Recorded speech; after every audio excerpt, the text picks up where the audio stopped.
Class start అయినప్పుడు అంటే మనం ఫస్ట్ ఎక్కడైతే ఒక క్లాస్ రూమ్కి వెళ్తాం దాని పక్కన వెళ్ళిన దగ్గర నుంచి కూడా ప్రతి పుస్తకాన్ని తర్వాత ఇప్పుడు గైడ్ వచ్చినాయి ఏదో ప్రింట్ చేస్తారు ఇంపార్టెంట్ ఇంపార్టెంట్ చెప్తారు దాంతో నిమిత్తం లేకుండా పుస్తకం మొత్తం రీడింగ్ అర్థమైంది.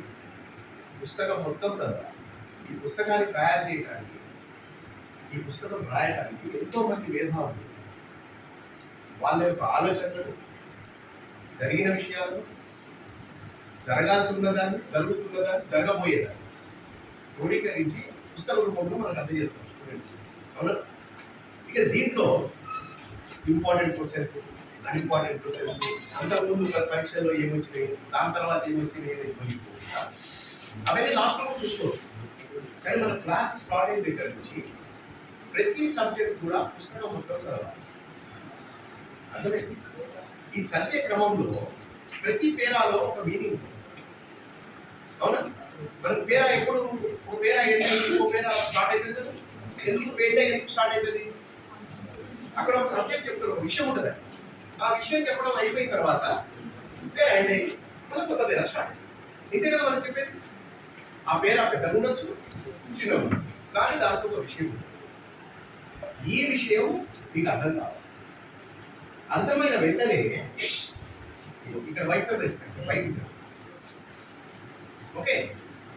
ఈ పేర చదివిన తర్వాత దీంట్లో ఉన్న విషయం మీకు అర్థం కాగానే ఒక పదము రెండు పదాలు నీకు నచ్చిన భాషలో నీకు అర్థమయ్యే విధంగా ఇక్కడ రాసుకోవాలి. పెన్సిల్ అర్థమైందా?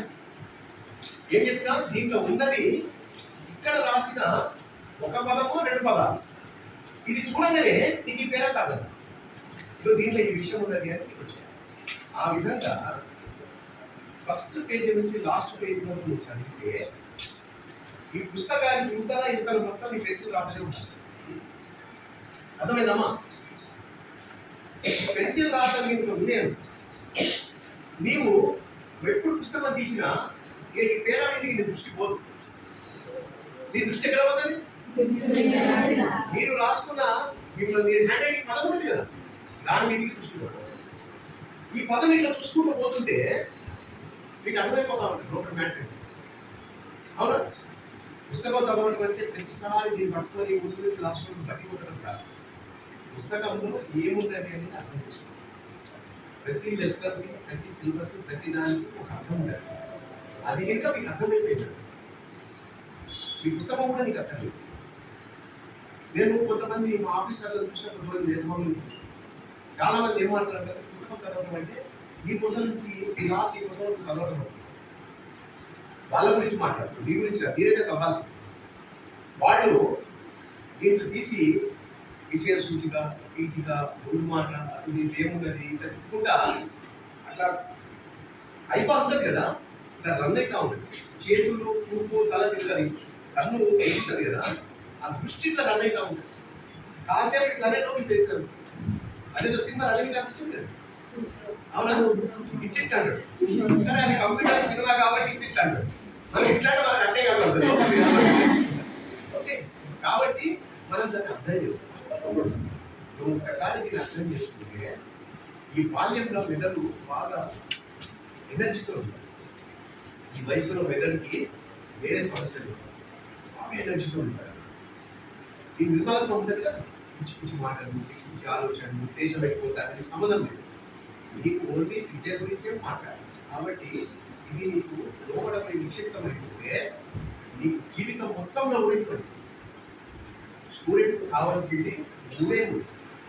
ఒకటి మెమరీ. అవునా? మెమరీ ఉంటే ఏమవుతుంది? దెన్ ఎగ్జామినేషన్లు కానీ ఇంటర్వ్యూలు కానీ ప్రజెంట్. అవునా? మరి ఈ రెండే సరిపోతాయా? ఈ రెండు కన్నా దొరుకుతున్నాయి. స్వీకరించాలి. ఈ పుస్తకంలో ఏముందో నువ్వు తెలుసుకోవాలి, యాక్సెప్ట్ చేయాలి, రిసీవ్ చేయాలి. రిసీవ్ చేసుకున్న దాన్ని మెమరీలో నిక్షిప్తపరచాలి. ఈ మెమరీలో నిక్షిప్తపరిచిన దాన్ని సరి అయిన సమయంలో ప్రజెంట్ చేయాలి, సరి అయిన విధంగా ప్రజెంట్ చేయాలి. నేనేదో ఉన్నది లోపల గడపడ పైన కింద తిరిగి కాస్తానికి మాట్లాడుతున్నాను. సరి అయిన విధంగా ప్రజెంట్ చేయాలి. అంటే రిసీవింగ్, మెమొరీ అండ్ ప్రెజెంటేషన్.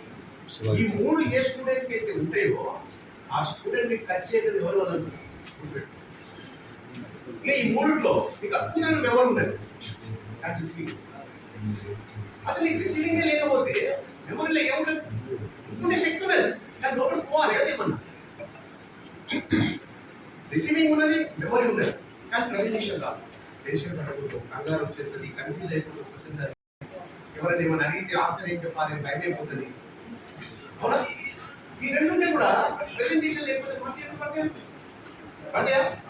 టీచర్లు అంటారు, నువ్వు క్లవర్ స్టూడెంట్ కదా, నువ్వు ఫస్ట్ క్లాస్ స్టూడెంట్ కదా, క్లాస్ లో చాలా బాగుంటావు కదా, monthly test quarterly half yearly బాగా ఇంకెందుకు మార్కులు తగ్గాడు.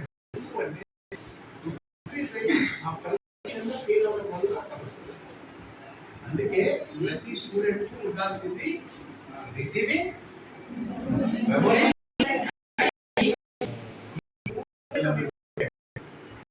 ఇది పుస్తకం కానీ బయటికి వెళ్ళి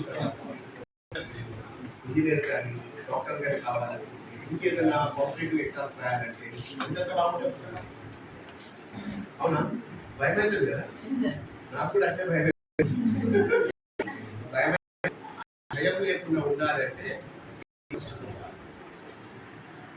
అర్థమైందా? ఇప్పుడు మీ గ్రౌండ్ పెద్ద ఉంటుంది, వాకింగ్ ట్రాక్ ఉంది, మీ దాంట్లో స్పోర్ట్స్ రన్ చేస్తూ ఉంటారు, వేరే వేరే గేమ్స్ అథ్లెటిక్స్ వస్తుందా? కాదు. మనం ఒలింపిక్స్ లో పెద్ద పెద్ద గేమ్స్ వల్ల మెడల్స్ ట్రోఫీ తీసుకున్న అందరూ కూడా ఇట్లా చిన్న